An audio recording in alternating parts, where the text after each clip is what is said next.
You're watching PEGRI TV, Rhode Island's public access channel.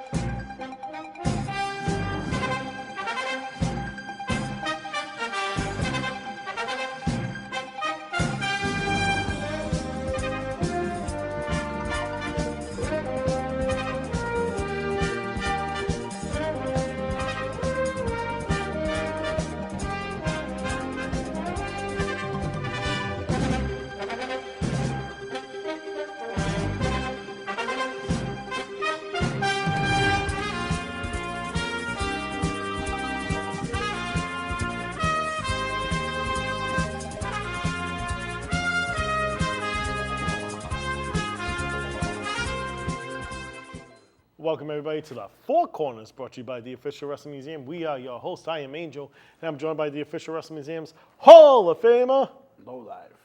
and today on our Four Corners, we're going to talk about the best sellers.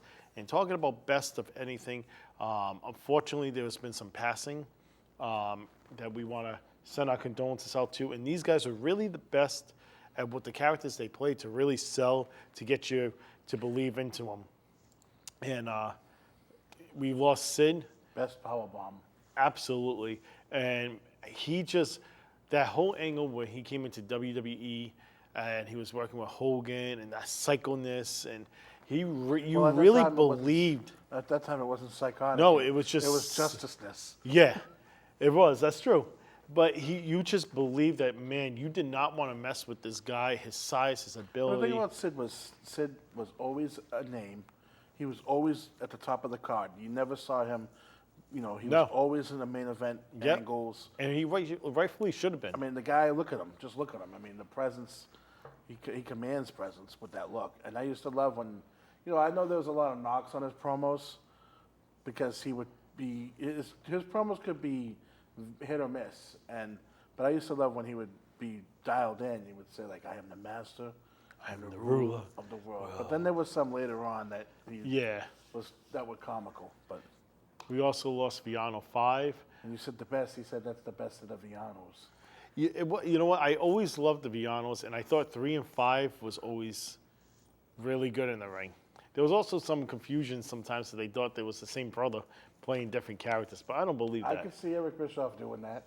I could see it too, but at the same point, what would be the big difference? Unless if you needed multiple masked characters, you had 150,000 people on your roster. It was like AEW back then. And then we also lost Sonny King, former WWF superstar and tag team champion. So our thoughts and prayers goes out to all these individuals. We go with their families, their friends, and their fans. We're thinking about you guys during that time. A great way to honor these guys, and this isn't a cheap plug, but it really would be a great way, is if you guys scan that QR code and help us make a National Pro Wrestling Day. It's totally free to do. It only takes 10 seconds of your time. And why I group it together is because guys like this, they've sacrificed time, their body, time away from their family, and to have a day dedicated to them here in the United States, just to show appreciation to them for what they've done. It'd be something special. We already have it here in Rhode Island on June 13th. We want to make it national. You guys can help us get to that point. Speaking about special things, Smile Up Challenge. It's something that we want to get out there. Smile up, spread more smiles than hate in the world. We have some great new people that taken it. Check out the page. Somebody really special is on that main page right when you open it up. And we have some characters from Disney that's also been nice enough to take our challenge as well too. So let's jump into this time. Now, typically our shows on this is we can pick our favorites, our least favorites, who we want to talk about. This one here, we're talking about the best sellers. So it kind of really has to pinpoint on who we feel is the best sellers. May not be your favorite, may not be even somebody you think of. We were going back and forth on who was going to start. Did you want to start or did you want me to start? Well, you can go first. All right, I'm going to mention one that I don't think you're going to mention or ever bring up, okay? And I would have saved that to my last pick, but just in case you tune in and you pick it up, I want to get it out first. Matt Stryker. Matt Stryker? Matt Stryker. Matt Stryker, every time he took any move, he delivered it with perfect precision, selling ability, with the character that he had as a school teacher. Every kid would want to, oh man, down with my teacher, they gave me too much homework. And he just sold it like a champ. No matter what move it was, he was able to go out there, make you look extremely devastated, and to really get anybody very well over. If you were to say, if anybody that should have been an enhanced superstar or somebody that was, a jobber back then that was really one of the top jobbers, I would say take Matt Stryker from what he was doing and put him in that role, and he could have made anybody a mega star. I'm not saying he deserved to be a jobber. I'm glad he wasn't one. He didn't win as many matches. He did a lot for the wrestling business, and then he obviously did management and then commentating. But I think his wrestling abilities for selling to the crowd and selling up anybody's move, no matter what it was, no matter if it was a finisher or just a normal snapmare, he made it look great. I don't really have much to add to that. I remember him. I can't really remember his in-ring work that much, but if you say so, Okay. It's funny, like coming in, just like that, I come in here and I'm like, I don't know, I have no idea. So I think as you're talking, I'm thinking off the top of my head, who. And I don't know, just a name popped into my head, Jeff Hardy. I think Jeff Hardy was, this guy made a career on taking beatings his whole career, pretty much. I just think that he was pretty good at selling, and he was always, even when he was on offense, he's doing moves that hurt himself. So he would always have to sell even his own offense. Yeah. I think that overall, like Matt Hardy and Jeff Hardy, Matt Hardy is the better worker, but we're not just talking about that. We're talking just specifically selling. And Jeff Hardy, I think, just the way he would fall and stuff, like, thankfully the guy can still walk, but, I don't really have much to say about it, just that I think that his selling stuck out. It's funny that you brought him up because he wouldn't have been somebody that I thought of, but right when you said it, I was like, I can get why you're saying that. Like, know what I mean? I'm not even just talking about times like, for example, in the ring. Like, I remember the angle they did where he came out and the fireworks went off on him, remember? Yep. On the stage and like, the way he reacted to it, he could have done like what Tony Khan did like 2 or 3 months back when he rolled down the ramp, and it was like so comical. But it wasn't. It looked realistic. I just think that there's a realism to his selling. Yeah. I see that. Another person that I'm going to pick right now, maybe not every move was a great sell. He was able to sell at times that was really needed to be delivered, and that's RVD. And I think he was also the best seller because this was the guy that would do a move and sell, like you said with Jeff Hardy, and sell it because it made sense for him to. Yeah. And I think something like that. Yeah, when he would hit that 5-star frog Yeah. splash, every time he would come up clutching his stomach or something. And I think, just that alone can put him in the category of one of the best sellers. Again, there's been things that, you can look back at matches like, oh, he probably could have sold that differently. But then when push came to shove for like, say a stunner, RKO, a tombstone, that major move of the match, there was no better person that you would want to give it to than RVD because he just can take it.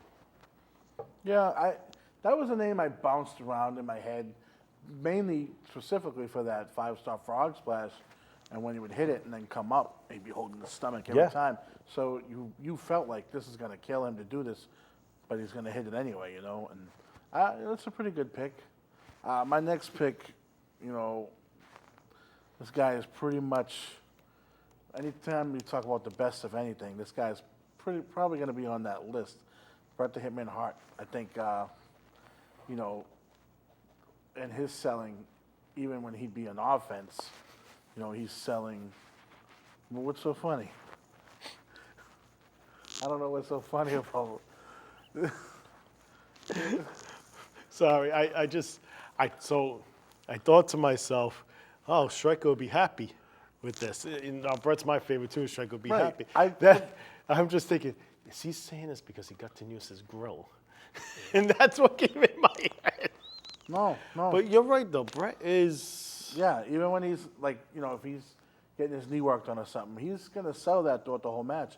They might even say like, oh, he's not gonna be able to put the sharpshooter, or even when he was wrestling a big guy, for example. So sometimes selling isn't just you know, from the moves you're being, moves that are being done to you. Sometimes it's on offense. You know, how is Bret Hart gonna put the sharpshooter on Yokozuna, and he's selling? You got to sell to me that he can do it. Yeah, you know? absolutely. So Bret Hart, definitely a guy. You know, if say like he can't, if his knees hurt or something, he'll figure out a way to put the sharpshooter. Maybe he's laying down and he puts it on him. You know, he's top of the list pretty much for almost all categories. Absolutely. My next person I'm going to pick, and it kind of goes with what you were just saying, that it doesn't mean that you're selling because what you can do, it's maybe something that you're selling throughout the whole match or something, right? I'm going to say Spike Dudley. And the reason why I'm saying Spike is because he was willing to put his body on the line to put over the worker and sell it whatever way he needed to. And a lot of the times he really didn't have a choice on how he was going to sell it because he was just thrown, right? But to be willing to put yourself in those predicaments for the business, you know what I mean? I think in some odd way, it's a form of selling because he wanted to make this as poetic as possible to give that crowd the best. You know what I mean? Did he sell to you that he was mentally challenged? You know, when I think of Spike Dudley, I think of that one clip. I can't remember who they're working. I can't remember who he's working. It's in WWF, and he gets like they lift him up to throw him over the top rope through a table, but he doesn't go too far enough. And only his head clacks off the back of the table, and the table doesn't break. And it's like, dude, that hurt so much, so much more than going through the table. Oh, yeah. And it's just they throw him, but his legs catch the ropes, so he doesn't go out. He just goes straight down, and boom, his head just hits that table. You know what? I've never heard of a story of Spike complaining in the locker room about anything that was like mishap, like something like you just said. Never once. And he told me once 90% nerve damage in his arm from a table spot from WWE and stuff when he landed through it and stuff. And it's like, here's this guy just walking around, and it was just like, he's wearing a black shirt, I'm wearing a blue shirt. It was just like, yep, I got 9% nerve there. And it's just, I don't know. My next pick, I mean, we talked about it beforehand. This is the only thing I brought up. There's three guys that have very similar selling styles, and it's almost like, which one do I want to pick? I'm going to pick the one that I think it was almost a detriment to him as far as his career, because he then became known like as that's the guy he can sell. Put him against this guy. He ended up putting everyone over, and that's Dolph Ziggler. I think I'll mention the other two after you. We'd mentioned it. I think we're definitely going to have a lot of honorable mentions with this show. There's a lot of guys in the 80s I didn't bring up too, but Dolph Ziggler, just phenomenal seller. Like I said, to the point where I think that he sold so good that it became his job to put everyone over because he looked good doing it, you know? Yeah. And that's a lot of, we're not going to sit here and name all the enhancement guys. No. But a lot of them, that was their role, and a lot of them did it very well. Yeah, and Ziggler, he's definitely was somebody that I had in mind and stuff. The bumps he would take for people was just unbelievable, unbelievable. So do you want to do honor? Well, why don't we mention? Yeah, 'cause I we'll know- mention the I last know my two, guy is not and then gonna we'll be- do honorable mentions, and then we'll put our four Okay. in the corners. So, and this is tough because the honorable mentions I have here, I think, have different reasons, but can really go as a pick. My last one I'm gonna say is the Brooklyn Brawler. Okay. Okay. Nah, I would have never guessed. You know? And the reason I'm saying him is, again, enhancement guys, you know what I mean? But Brawler was the Brawler from New York, okay? And when he sold everything, he sold it like he was in a fight in a street. But he was able to sell it to get your character over so much more. So not only was he protecting his own character, he was also protecting your character. And, you know, to protect, you know, so this business, everybody thinks is extremely easy. To get over with the crowd is one thing. To be able to sell is another thing. To be able to get your character over, it's another thing. To be able to get your opponent's character over, it's another thing. Then you got to try to blend that stuff together. And that was just that four things. That was not everything else you got to do. It's hard to do. So to be an enhancement person, to be somebody that stuck out, that people wanted, to have people, you know, everybody wanted him to get beat up, and he had that brawling style to him, and to get guys like Hogan, guys like Typhoon, well, Tugboat at that time, and to be able to get those characters over with his character and make it work, I give him credit. Who you got? Who you got? Who you got? Who My you got? fourth one, I'm gonna pick a current guy, Oh, maybe that's one of my honorable mentions. Ilya Dragunov. Now an honorable mention. I love Ilya Dragunov in the ring. My reason for picking him is when he's on defense, say he gets clotheslined, maybe gets kicked in the face, you see this guy, he's checking his teeth. And he's not just doing it right then and there. He'll go back 4 minutes, 5 minutes later, and he's still You brought this up checking his before teeth. too on Yeah, one of just our shows. Little things like that, like a Honor Malenko. Yeah. Guys like that will go back to something. You know, I know a lot of times you'll see someone like they'll slap their knee or something but Yeah, like but like it's, you know, that's one thing. But like the detail, like Dragunov will hold his neck or something. Maybe he'll do an offensive move. Right. There's another guy that I thought would be a great seller. I didn't want to mention him because of a crime he committed. But I always say that. But Benoit, I don't want to give him any credit, but he would always go back to holding his Yep. neck. Dragunov would just, you know, you'll see him. Oh, just that one thing. Go checking your teeth, Yep. checking your neck. a lot like William Regal. Yeah, would, Regal. you know what I mean? He's an honorable mention. Pete Dunne on the way he gives. All English, all these European guys, you know, I think maybe it's just how they're taught, and they're taught better. right. Obviously, you know. Yep.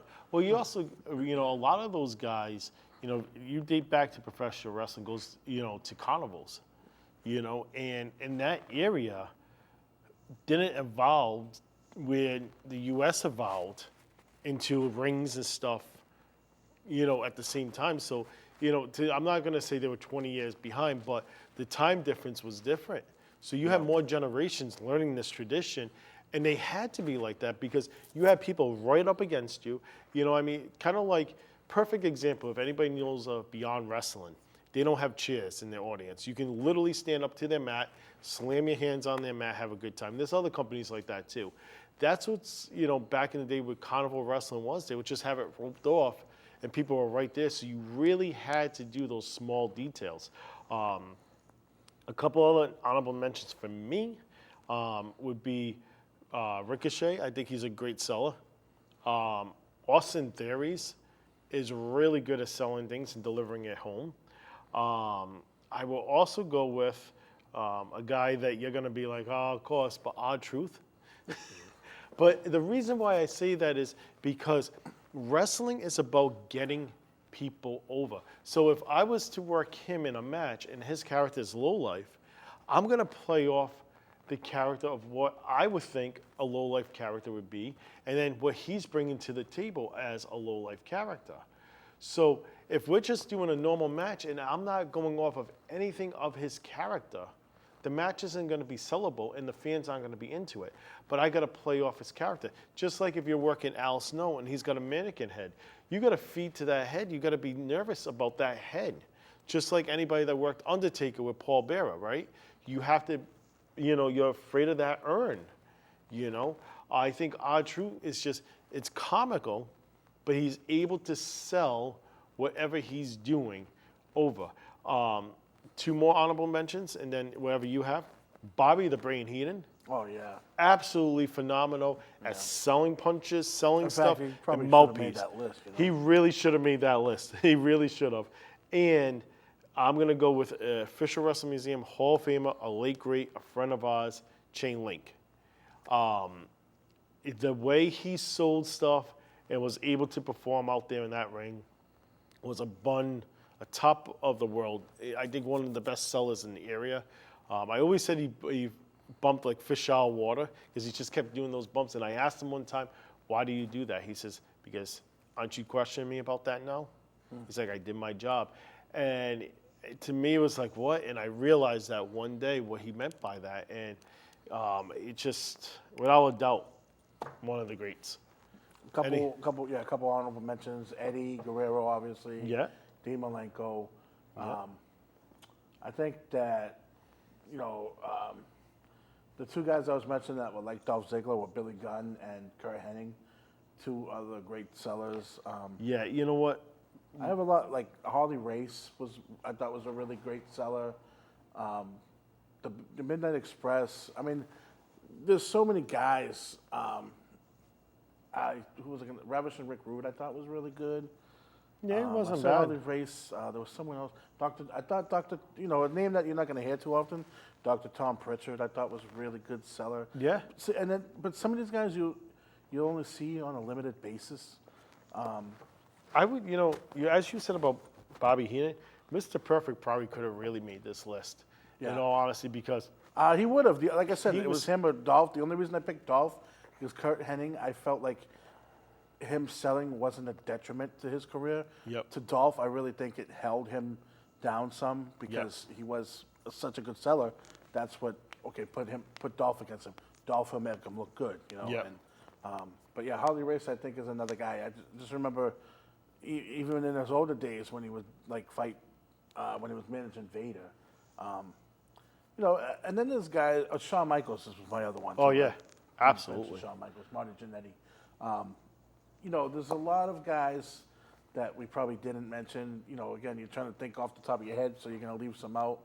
But, these are the guys that make other people look good. So, let's get to a final 4 before So we this run is out of this time. is interesting. So you had Jeff Hardy, Bret Hart, Ziggler, Dragunov. I had Striker, RVD, Spike, Brooklyn Ball.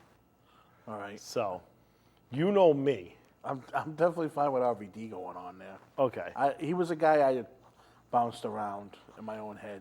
You know me. Anything with Bret Hart, I'm down for. Unless if it's a negative I think thing. Bret Hart was a good seller. So- Not just even on the defense.